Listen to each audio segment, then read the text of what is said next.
नमस्कार स्टूडेंट,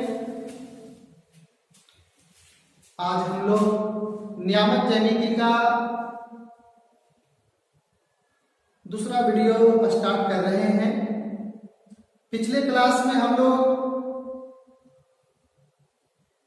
पाद या चरण या चतुर्थांश, इंग्लिश में हम लोग इसे क्वाड्रेंट कहते हैं, इसका परिभाषा चित्र सहित हम लोग उसको देखा। आज नियामक ज्यामिति में आगे टॉपिक आप लोगों का है। टॉपिक यह है कोऑर्डिनेट ज्योमेट्री में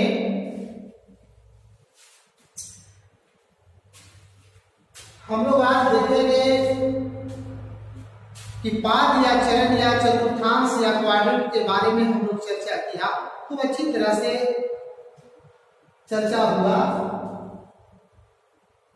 आज हम लोग देखेंगे कि जब भी किसी बिंदु का स्थान जो निर्धारित होकर आता है वह x, y के रूप में आता है, जहां आपने कहा और हम लोग भी इसको देखा कि सर x भुज होता है और y कोटि होता है। x को एब्सिसा कहते हैं और y को हम लोग कोटि कहते हैं। यानी जब भी किसी बिंदु का स्थान निर्धारित होकर के जो आएगा वही स्थान हमारा नियामक होता है, और जब भी नियामक आएगा तो वह x, y के रूप में आएगा। इसका मतलब हो गया कि जो भी नियामक होगा वह एक पेयर होगा, युग्म बनाएगा। युग्म का मतलब हो गया जोड़ा रहेगा, तो जोड़ा का मतलब कि दो होना चाहिए। जैसे आप लोग देखते हैं कि लगन के टाइम में जब शादी विवाह का शुरुआत होता है तो कभी कभी आप लोगों ने पेपर के माध्यम से सुना होगा कि आज 10 जोड़ियां शादी विष्णुपद मंदिर में हुआ, 5 जोड़ियां शादी शंडेश्वर धाम में हुआ। तो ये जोड़ियां का मतलब हो गया कि शादी जब भी होगा तो दो के बीच में होगा। तो दो का मतलब हो गया कि एक ये है और एक ये है, यही दोनों को हम लोग पेयर कहते हैं, युग्म कहते हैं, जोड़ा होता है।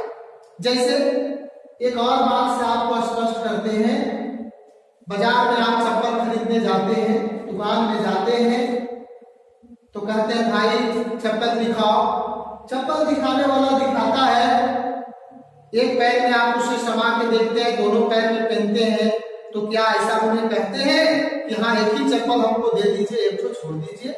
नहीं, दुकानदार भी समझता है कि दोनों ही हमारे पास ये लेगा और दोनों ही आपके लिए सुटेबल भी होगा।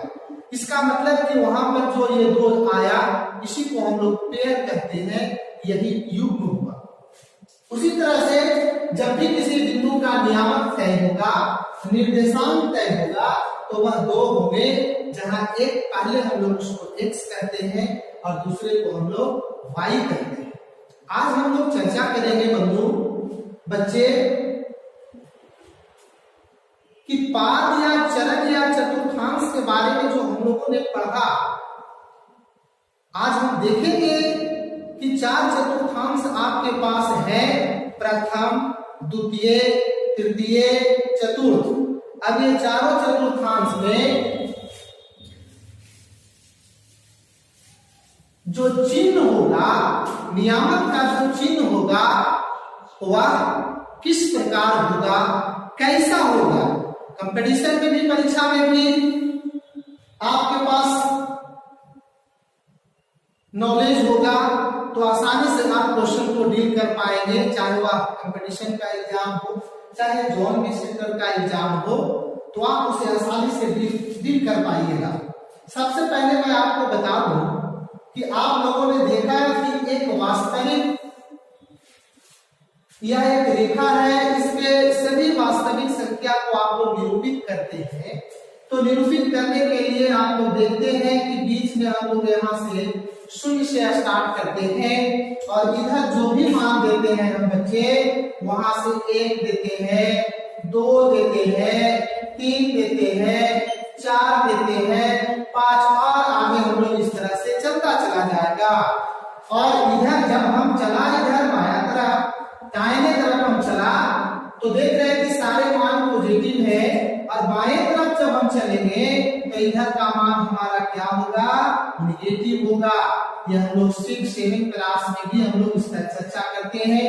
9th क्लास में भी आप लोगों ने वास्तविक संख्या के बारे में चर्चा किया है और विस्तृत रूप से आप लोगों ने पढ़ा है। इससे यह स्पष्ट हो गया कि यह एक रेखा इस प्रकार है जो हम वास्तविक संख्या को निरूपित कर रहे हैं। यहाँ पे आपके पास देख रहे हैं कि ये शून्य से स्टार्ट हुआ और इधर जो भी मान हो रहा है यानी हमारा दाहिने तरफ होगा और इधर बाएं तरफ होगा। तो दाहिने तरफ जो भी मान हम देख रहे हैं बच्चे वह पॉजिटिव मान है और ये बिंदु ये शून्य है, उसके इधर अगर बाएं तरफ देखें तो ये सारे मान कैसा है, ऋणात्मक है। इधर का मान कैसा है, धनात्मक है। और बच्चे अगर यही रेखा को थोड़ा सा ऐसे घुमा दे, ऐसे घुमा दे, ऐसे घुमा दे, देखिए बच्चे ऐसे घुमा दे तो ये सारे जितने हैं ये ऐसे आएगा। इसका मतलब ये 1 होगा, 2 होगा, 3 होगा और आगे जाएगा। जब ऐसे घुमा दिया बच्चे तो ये नीचे आ जाएगा, ये -1 होगा, -2 होगा, -3 होगा, -4 होगा, -5 होगा। बहुत आसानी से आपको समझ में आना चाहिए। जीवन भर नहीं भूलिएगा कि किसी भी नियामक का चिन्ह किसी भी पाद में क्या होता है या किसी पाद में अगर कोई नियामक है या नियामक दिया रहेगा। 1 नंबर का सवाल कंपटीशन में पूछता है कि दिए गए नियामक किस चतुर्थांश में स्थित है, दिए गए नियामक किस पाद में स्थित है। तो आप लोग को स्पष्ट हो जाएगा आज। तब हम लोग देख रहे हैं बच्चे कि ये रेखा को जब घुमा दिया तो ये भी पॉजिटिव हो गया और ये भी निगेटिव हो गया। इसे मैं स्पष्ट रूप से आपको बताना चाहता हूँ, सीधा सीधा बात आपको कि ये x o x डैश हो गया, y o y डैश हो गया, x अक्ष y अक्ष, ये आपका प्रथम पाद हो गया, ये आपका द्वितीय पाद हो गया, ये आपका तृतीय पाद हो गया, ये आपका चतुर्थ पाद हो गया, चतुर्थ पाद हो गया है ना बच्चे, ये चतुर्थ पाद हो गया। अब आपको बताना है कि प्रथम पाद में किसी भी बिंदु का जब नियामक होगा तो वह x, y के रूप में ही होगा। दूसरे पाद में भी किसी बिंदु का नियामक होगा x, y के रूप में ही होगा। तीसरे पाद में भी किसी बिंदु का नियामक जो होगा वह x, y के रूप में होगा। चतुर्थ पाद में भी किसी बिंदु का नियामक जो होगा वह x, y के रूप में होगा। तो आप लोग ध्यान देंगे बच्चे, इसके कथन इसके अनुसार ये जो मूल बिंदु है इसके दाहिने साइड जो भी मान होगा वह प्लस मान होगा और इसके बाएं साइड जो भी मान होगा वह ऋणात्मक मान होगा। अच्छा, इसके ऊपर वाले भाग को मैंने घुमाया, ये भी प्लस होगा और नीचे वाला भाग इसका क्या होगा बच्चे, माइनस होगा। तब आप देखना चाहें, क्या देखना चाहेंगे कि ये हमारा x है, क्या है, x अक्ष है जिसका पॉजिटिव साइड इधर है, ये y अक्ष है जिसका ये पॉजिटिव साइड है बच्चे। तब आप देखना चाहेंगे कि ये हमारा x है पर धनात्मक x है, ये y है पर ऋणात्मक है। लेकिन आप लोग देख रहे हैं कि प्रथम पाद में किसी भी बिंदु का नियामक x, y है। तो आप देख रहे हैं कि प्रथम पद का निर्माण इस रेखा से और इस रेखा से हुआ है। देखिए बच्चे, इसी रेखा से अगर दो में से किसी एक को हटा देंगे तो इस घर का कोई महत्व नहीं रहेगा, घर रहेगा ही नहीं। अगर मकान बना है और चारों तरफ से पूरे दीवार और पिलर को हटा दो तो छत हवा में रहेगा? नहीं रहेगा, छत जमीन पे आ जाएगा। उसी प्रकार से आप देख रहे हैं कि ये एक्स अक्ष का धनात्मक साइड है बच्चे, जो पॉजिटिव है तो एक्स पॉजिटिव होगा। इधर वाई का पॉजिटिव साइड देखिए बच्चे, ये वाई अक्ष में इधर धनात्मक है और वाई का मान पॉजिटिव है, इसलिए पॉजिटिव होगा। इसका मतलब हो गया कि प्रथम पाद में जो चिन्ह होगा वह प्लस होगा। क्यों होगा? सवाल कोई पूछे क्यों होगा तो बताना कि देखिए भाई, प्रथम पाद का जो निर्माण हुआ वह इस रेखा से और इस रेखा से हुआ है। इस रेखा को हम लोग एक्स अक्ष कहते हैं, जो धनात्मक है एक्स, इसलिए एक्स धनात्मक हो गया। और ये भी रेखा आपका वाई अक्ष धनात्मक है, जिस कारण से वाई धनात्मक हो गया। अब मुझे रखने की आवश्यकता नहीं है। प्रथम पाद में किसी भी बिंदु का नियामक जो होगा वह धनात्मक होगा, उसका चिन्ह होगा प्लस। अब आते हैं दूसरे पाद में। देखिए बच्चे, तो इस रेखा से और इस रेखा से इधर का निर्माण हुआ है। ये एक्स है बच्चे, चूंकि पूरा को आप एक्स अक्ष कह रहे हैं, इधर पॉजिटिव साइड है इधर निगेटिव साइड है, इसलिए एक्स इधर निगेटिव है बच्चे, तो ये निगेटिव होगा।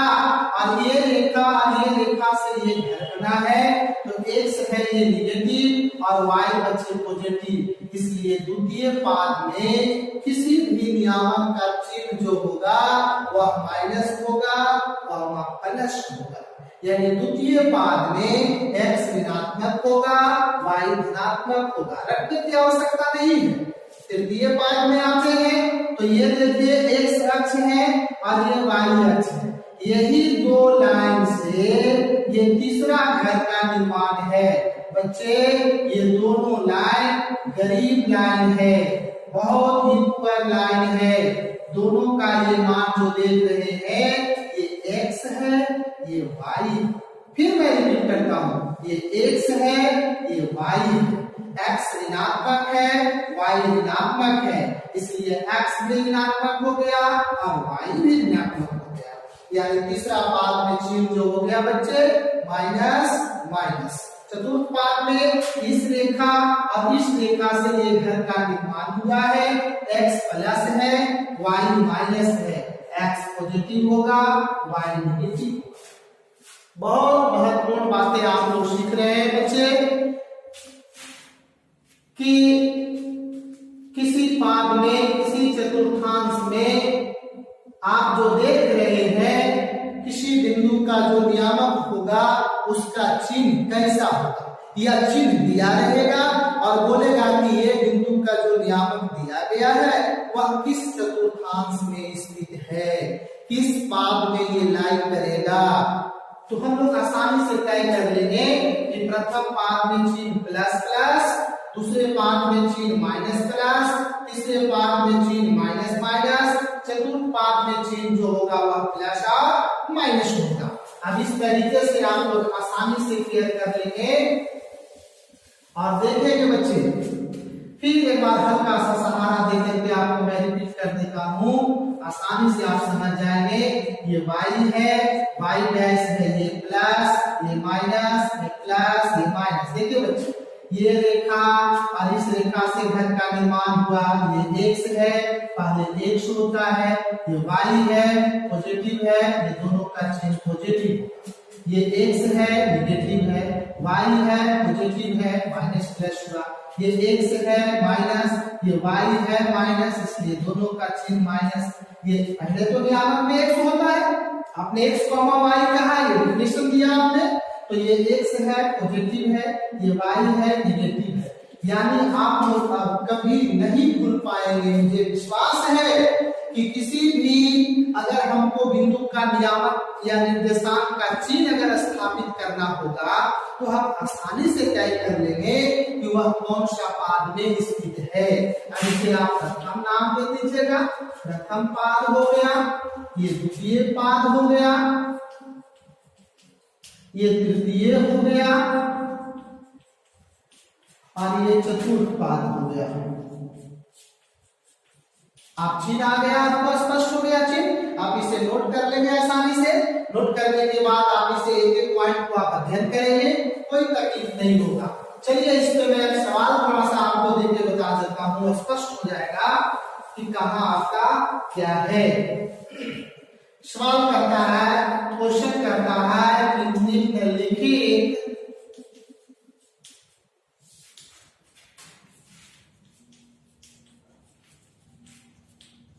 नियामकों का निम्नलिखित नियामकों का निम्नलिखित नियामक किस पाद में स्थित है, बताएं। देखिए बच्चे, पहला 2 3, दूसरा -3 4, तीसरा 4 -5, चौथा -2 -6, पांचवा -2 3। 5 सवाल आप लोगों को लिया बच्चे, आसानी से आप स्पष्ट कर लेंगे, चेक कर लेंगे कि पहला को अगर हम लोग डिलीट करना चाहें इसी आधार पे पहला को थोड़ा सा डिलीट करेगा तो आप आसानी से आप इसको देख लीजिएगा कि क्या है। आइए बच्चे आसानी से आप देख लेंगे, इसको फिगर बना देते हैं, आसानी से खींच देते हैं। ये x को x डैश हो गया, ये y को y डैश हो गया। देखिए बच्चे, x का चिन्ह प्लस, y का चिन्ह प्लस, तो 2 और 3 किस पाद में होगा, प्रथम पाद में होगा। स्पष्ट हो गया कि ये किस पाद में स्थित है, प्रथम पाद में स्थित है, क्योंकि x भी चिन्ह पॉजिटिव है और y का चिन्ह भी पॉजिटिव है, इसलिए दोनों का चिन्ह पॉजिटिव पॉजिटिव किस पाद में है, प्रथम पाद में है। ठीक है। अब आइए, यहाँ कहता है x का चिन्ह निगेटिव है, y का चिन्ह पॉजिटिव है। बच्चे माइनस और प्लस, देखिए माइनस और प्लस किस पाद में है, द्वितीय पाद में है, तो ये -3 और -4 किस पाद में आ गया, द्वितीय पाद में आ गया।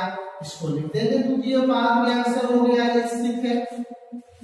4 -5, तो देखिए 4 x का जगह पर मान है, ये माइनस मान, सॉरी ये प्लस में मान है और ये माइनस मान है, तो प्लस और माइनस, तो प्लस और माइनस का चिन्ह किस पाद में है, चतुर्थ पाद में है।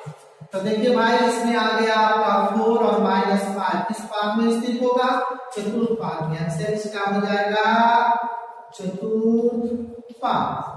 अब देखिए ये -2 यानी x भी करीब है, y भी करीब है, दोनों करीब किस पाद में है, तृतीय पाद में है। तो तृतीय पाद में आपका यहाँ आ जाएगा -2 -6। ऐसे तो ये पॉइंट मैंने जनरली लिख दिया, बाकी सारे पॉइंट आप जब इसको निरूपित करेंगे तो सारे ग्राफ के अनुसार आपको दिया रहेगा, केवल समझने के लिए मैंने लिख दिया कि ये सारे बिंदु किस पाद में है, केवल जानकारी के लिए आपको मैंने लिख दिया है। फिर देखिए ये x निगेटिव है और y पॉजिटिव, इसका मतलब निगेटिव और पॉजिटिव किस पाद में है बच्चे, द्वितीय पाद में है। इसका मतलब कि -2 और 3 भी किस पाद में होगा, द्वितीय पाद में होगा। इसको कर दीजिए आंसर तृतीय हो गया, इसको कर दीजिए आंसर द्वितीय पाद होगा।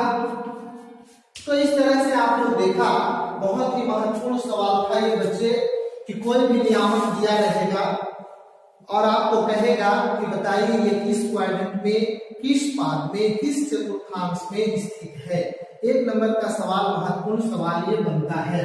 इसलिए आप लोगों को अब स्पष्ट हो गया कि प्रथम पाद में चिन्ह किसी भी नियामक का प्लस होता है, दूसरे पाद में चिन्ह ये माइनस होता है, तीसरे पाद में माइनस, चौथे पाद में प्लस। कैसे होता है आपको मैंने लाइन के सहारा से बता दिया, आप स्पष्ट हो गए होंगे। अब आप इसे नोट कर लें।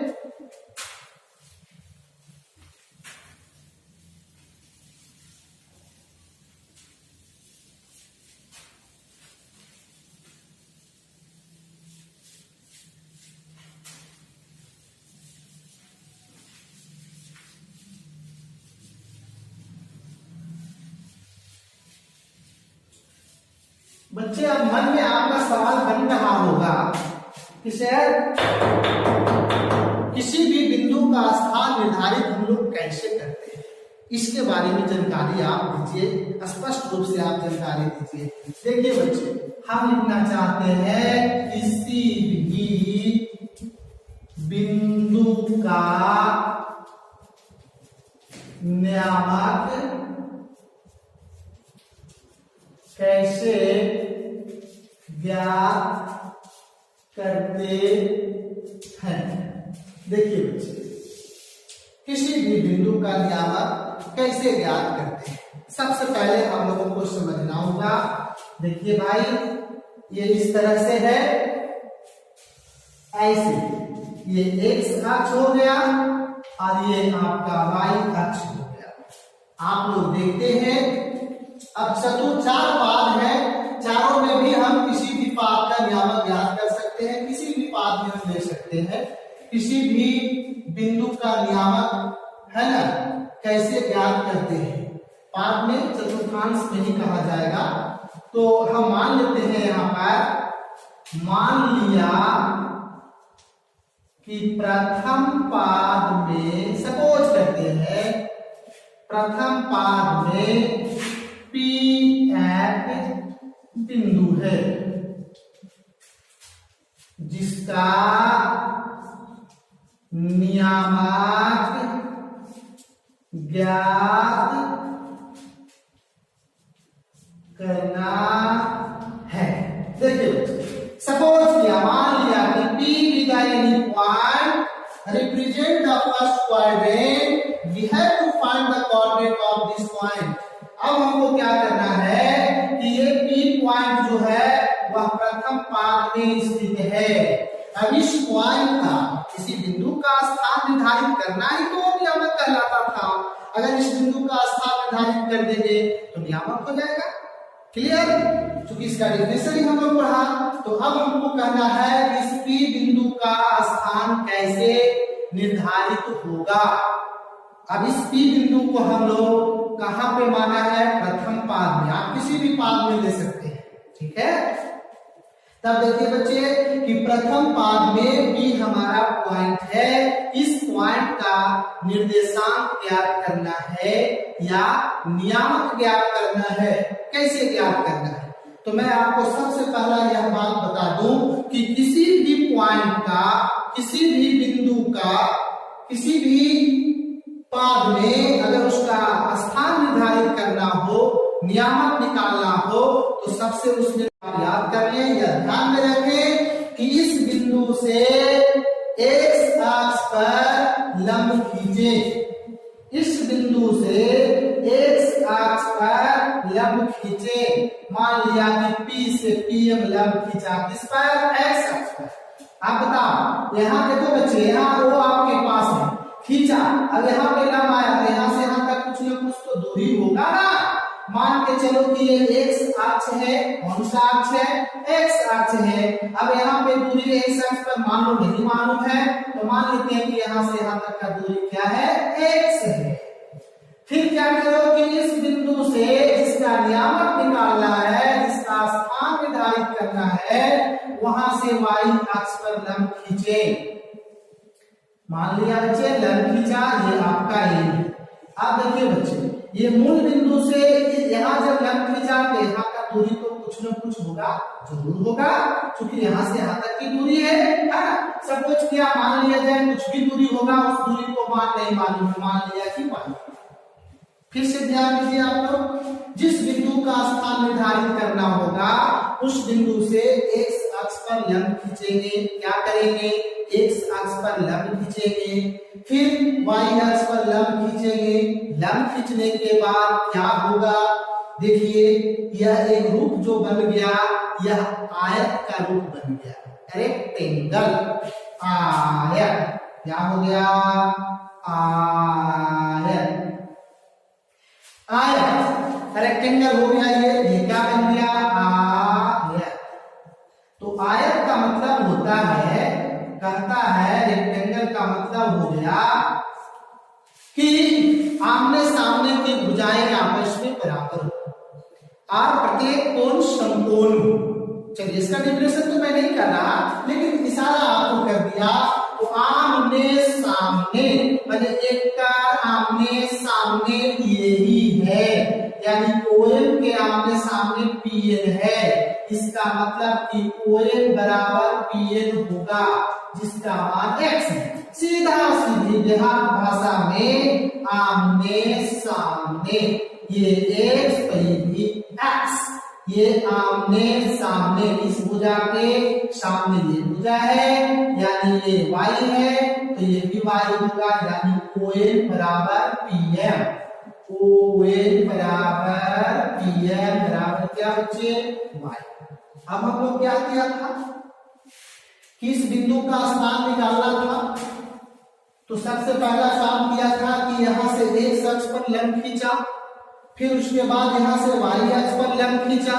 लंब खींचने के बाद अब क्या हुआ कि दोनों लंब रेखाओं की लंबाई मालूम हो गया।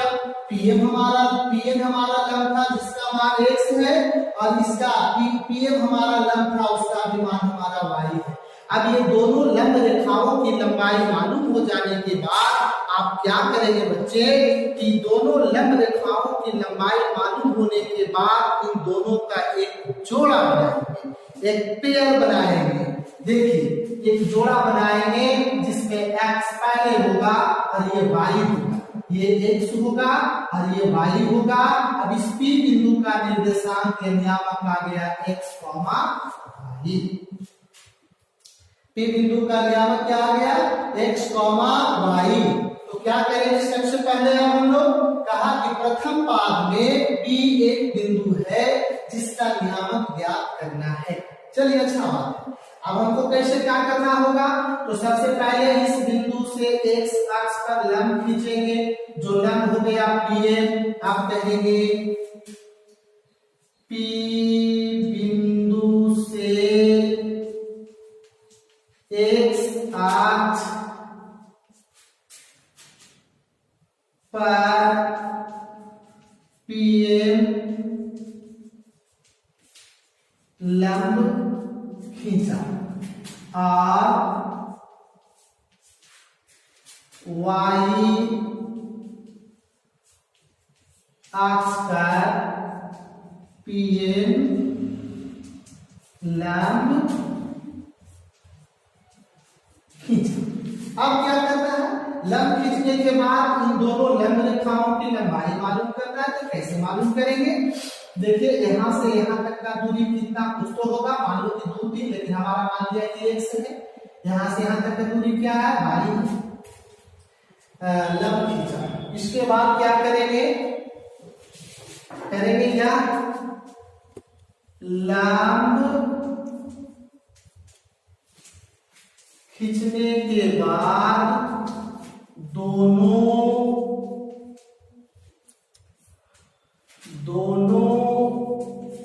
लंब रेखाओं की लंबाई मालूम करते हैं। लंबाई मालूम होने के बाद उसे युग्म बनाते हैं, जो यहां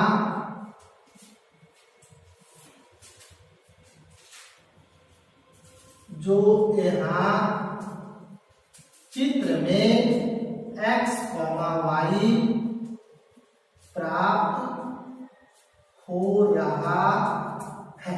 देखिए कैसे मालूम होगा, इस P पॉइंट से हमने लंब खींचा x पर PM, और ये लंब खींचा PN y अक्ष। तो PN का और PM का कैसे मान निकला, से देखिए। सबसे पहला बात है कि खींचने के दरमियान ये आकृति आयत का बन गया। तो देख रहे हैं आप कि यहाँ से यहाँ जब लंब खींचा तो कुछ दूरी होगा, मान लिया कि x अक्ष है तो ये दूरी x हो गया। अच्छा, और ये दूरी क्या हो गया, y हो गया, और ये आयत बना। तो आमने सामने का भुजा बराबर होगा, ये x था तो ये भी x हो गया, ये y था तो ये भी y हो गया, ठीक है। और अब ये लंब रेखा की लंबाई मालूम होने के बाद इसे पेयर बना दिया x, y, तो x, y आ गया। अच्छा x, y प्राप्त हो रहा है, ठीक है, जहां x को भुज, इंग्लिश में x शीशा एवं y को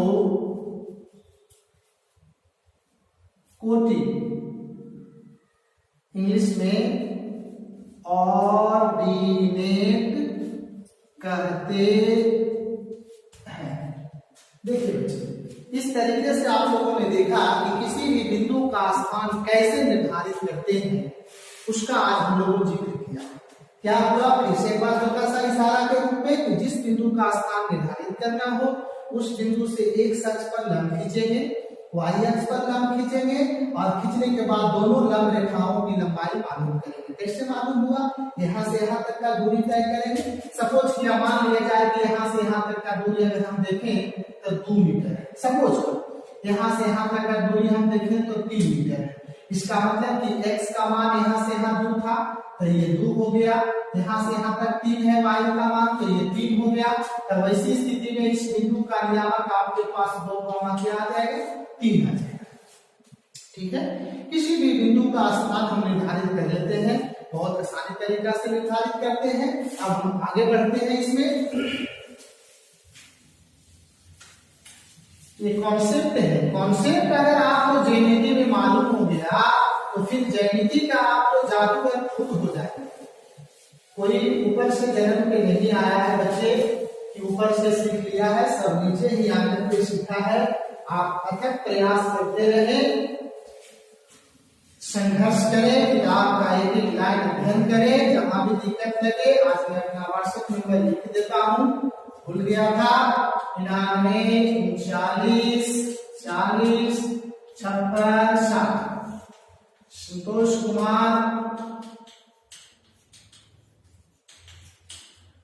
गणित शिक्षक, +2, राम सहाय उच्च विद्यालय फतेहपुर गया बिहार। आप लोग इसे नोट कर लेंगे, दिक्कत लगे तो आप मेरे व्हाट्सएप नंबर पर भेजेंगे, बताएंगे आपको किसी प्रकार का समस्या और सवाल लगे, अगर दिक्कत हो तो।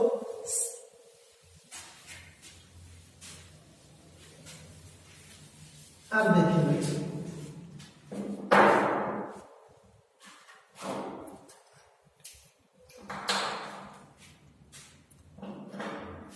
चलिए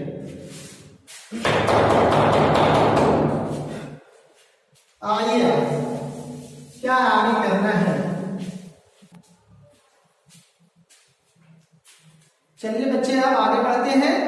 आगे क्या आपको मैं बताने जा रहा हूं, थोड़ा सा इस तरह आप लोग गौर करेंगे, ध्यान देंगे, थोड़ा सा आप लोग ध्यान देंगे बच्चे। ध्यान क्या देना है आप लोगों को कि बात यह है कि आप लोग एक शब्द के बारे में आप लोग सुना होगा। वह शब्द क्या है, जिसका हम लोग नाम दे देते हैं सेट। क्या कहते हैं, सेट। इसका हिंदी में होता है समुच्च। ये सेट थ्योरी में 11वीं क्लास में भी आप लोगों को पढ़ना है और 9th क्लास के उच्च गणित के ये चैप्टर पहला है, सेट थ्योरी। तो उसमें आप लोग इसको पढ़े होंगे या नहीं पढ़े हैं तो मैं आपको बताता हूं। सबसे पहले बात हम लोग समझने का प्रयास करेंगे अपने ही भाषा में, क्योंकि क्वेश्चन भी दिया रहता है तो उसमें लिखा रहता है कि विद्यार्थी यथासंभव अपने शब्दों में उत्तर दे। चलिए हम लोग अपने शब्दों में उत्तर देंगे, क्योंकि हम लोग कॉपी वगैरह बोर्ड में जांचते हैं और बच्चे अपने भाषा में लिखते हैं, बहुत हम लोग प्रसन्न होते हैं और ढंग से अगर लिखा रहता है तो उसमें किसी प्रकार का कोई नंबर में कटौती नहीं करते हैं, बल्कि बच्चे को और हम लोग प्रेरित करते हैं क्लास में आने के बाद कि बच्चे अच्छी तरह से कॉपी को सजाइए। जिस तरह से शादी विवाह में लोग दुल्हन को सजाते हैं या लोग सजते हैं, उस तरह से सजाइए। क्योंकि आपका कॉपी ही एग्जाम में देखता है, आपको नहीं देखता है। जितना अच्छा से लिखा रहेगा, मैथ में रूल नियम है उसके तहत से लिखे रहेंगे तो आपके नंबर पूरे के पूरे गणित में मिलेंगे, नंबर कटता नहीं। तो सेट, सबसे पहला बात सेट समझने के लिए क्या है बच्चे, तो मैं आपको बता देता हूँ। जानकारी यह है आप लोगों के लिए कि आप शादी विवाह के अवसर पर आप लोग देखते हैं कि जब किसी के यहाँ शादी विवाह होता है और किसी के यहाँ हम लोग लड़के को तिलक चढ़ाने के लिए जाते हैं, तो लड़की के पिता जो होते हैं वह एक सेट बर्तन देते हैं, एक सेट कपड़ा देते हैं। क्या है भाई सेट? तो एक सेट बर्तन का मतलब हो गया बच्चे कि जब बर्तन को देते हैं तो बर्तन में सिर्फ केवल कहा जाए कि कढ़ाई नहीं देते, कढ़ाई ही नहीं देते हैं, बल्कि इसमें डब्बू भी होता है, इसमें छोलनी भी होता है, इसमें गिलास भी होता है, इसमें चम्मच भी होता है, इसमें आपका थाली भी होता है, लोटा भी होता है, कटोरा भी होता है, बहुत सारे चीज होते हैं। और इन सभी को मिला करके एक जगह एकत्रित कर दिया जाता है और कहा जाता है कि यह एक सेट बर्तन है। उसी प्रकार बच्चे लड़के को एक सेट कपड़ा दिया जाता है। तो कपड़ा का मतलब खाली पैंट और शर्ट ना हो, पैंट और शर्ट ना, पैंट शर्ट गंजी जंगिया रुमाल तौलिया और जो भी हो सब दिया जाता है। और सब को मिला दिया गया और कहा गया कि कपड़ा एक सेट कपड़ा दिया। अब तो 3 पीस चला है ना, तो कपड़ा दिया, तो ये एक सेट हो गया। इसका मतलब क्या है, हम लोग मतलब पर जाना चाह रहे हैं कि विभिन्न प्रकार के वस्तुओं को, जैसे छोलनी डब्बू कढ़ाई गिलास जो भी है, थाली चम्मच कटोरा लोटा बाल्टी बाल्टी गगरा का चीज होता है, बहुत सारा चीज होता है। तो इसमें है बाबू कि सब चीज को मिला करके सब अलग अलग वस्तु है। कहता है कि विभिन्न प्रकार के वस्तुओं को, क्या कहा, विभिन्न प्रकार के वस्तुओं को, अलग अलग वस्तुओं को एक जगह जमा किया जाए, इसको कहते हैं संग्रह, कलेक्शन। एक जगह जमा किया जाए, संग्रह किया जाए, तो उसी को कहते हैं सेट, उसी को कहते हैं सेट। तो सेट के मतलब आप लोग समझ गए कि विभिन्न प्रकार के वस्तुओं को एक जगह संग्रह करने पर जो वस्तु का निर्माण होता है, एकत्रित होने पर उसी को कहते हैं समुच्चय।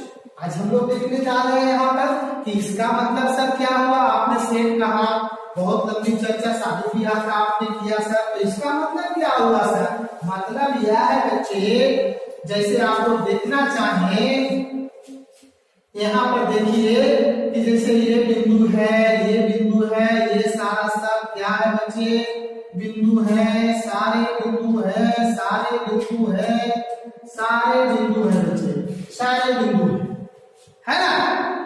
तो ये विभिन्न प्रकार के बिंदु हो गए, अलग अलग सारे बिंदु हो गए, और इनको अगर हम लोग इस तरह से मिला देते हैं, क्या पता चल रहा है कि बिंदु है? नहीं। इसका मतलब क्या? इसका मतलब कि अब यह एक रेखा हो गया।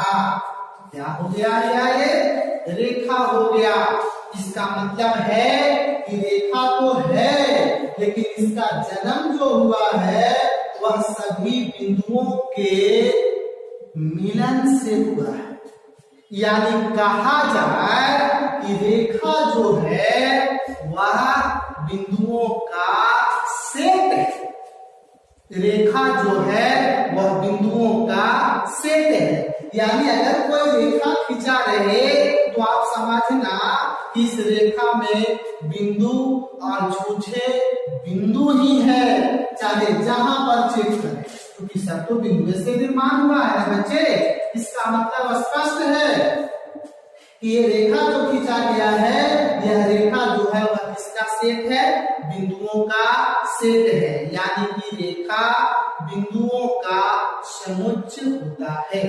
रेखा जो है वह बिंदुओं का समुच्चय होता है, क्योंकि सभी बिंदु को मिलाकर के रेखा का निर्माण किया है। हम लोग समझाना क्या चाह रहे हैं वह यहाँ पर आ जाए। आना यह चाह रहे हैं बच्चे, x o x y o y। आप लोग देखना चाहिए कि यह x अक्ष है, यह भी एक रेखा है। ये y अक्ष है, यह भी एक रेखा है। अब देखिए ये रेखा तो है, लेकिन इसके भीतर में खाली बिंदु और केवल बिंदु ही है। ये भी रेखा है, इस रेखा में भी केवल बिंदु और बिंदु ही है। और हम लोग जो चर्चा कर रहे हैं चैप्टर का, वह बिंदु का ही चर्चा कर रहे हैं। क्योंकि किसी भी बिंदु का स्थान निर्धारित करना ही हमारा जो चैप्टर का नाम है नियामक, वह किसी बिंदु का स्थान निर्धारित करना ही है। और ये रेखा पर तो बिंदु और बिंदु ही है बच्चे। इस रेखा पर भी बिंदु और बिंदु है, तो कहा जाए का देखा एक्स अक्ष पर, कहां पर? एक्स अक्ष पर किसी भी बिंदु का नियामक क्या होता है? एक्स। देखो क्योंकि कहीं पर भी बिंदु लेने कोई चिंता करने की जरूरत नहीं। भले ध्यान रहे कि इन्हे प्लस इन्हे माइनस, इन्हे प्लस इन्हे माइनस। तो आइए बच्चे खूब बढ़िया से आप लोग शांति से समझेंगे मेरी बात को। रखने का आवश्यकता नहीं है गणित का, आप अच्छा जादूगर हो जाएंगे, जादूगर। चिंता करने की जरूरत नहीं है। ज्यादा खाने से नहीं होता है, खाए हुए भोजन को अच्छी तरह से पचाना ये बहुत बड़ा मायने होता है। इसलिए ज्यादा नहीं पढ़िए, पढ़े हुए कभी पढ़िए, लेकिन उसे अच्छी तरह से पढ़ाई कीजिए, अच्छी तरह से अमल कीजिए, ताकि आपको अच्छा तरह से समझ में आ जाए। फिर तो आप आगे जरूर बढ़े लगेंगे।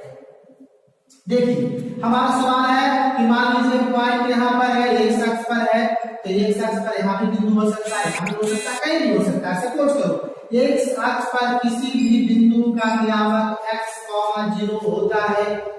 इधर जब चलेंगे इधर प्लस है, इधर आएंगे कहीं पर मान लिया यहाँ पर आ गया तो -x, 0, क्योंकि इधर ऋणात्मक में दूरी है, इधर धनात्मक में दूरी है। तो एक अक्ष पर किसी बिंदु का नियामक x, 0, x अक्ष के इधर दाएं तरफ, इधर आते हैं बाएं तरफ -x, 0। y अक्ष पर किसी बिंदु का नियामक सपोज करो यहाँ पर है, तो 0, y इधर करेंगे बच्चे तो हो जाएगा 0, -y। बस ध्यान देना है। मन में लग रहा होगा आप लोगों को सवाल कि सर आप जब भी सवाल करते हैं तो हम लोगों को भूल हुई बात याद आ जाता है कि सर आप सवाल पूछ सकते हैं, आपके मन में सवाल बन सकता है। आप बच्चे हैं, आपको जानना चाहिए कि सर किसी बिंदु का नियामक x अक्ष पर किसी बिंदु का नियामक x0 होता है।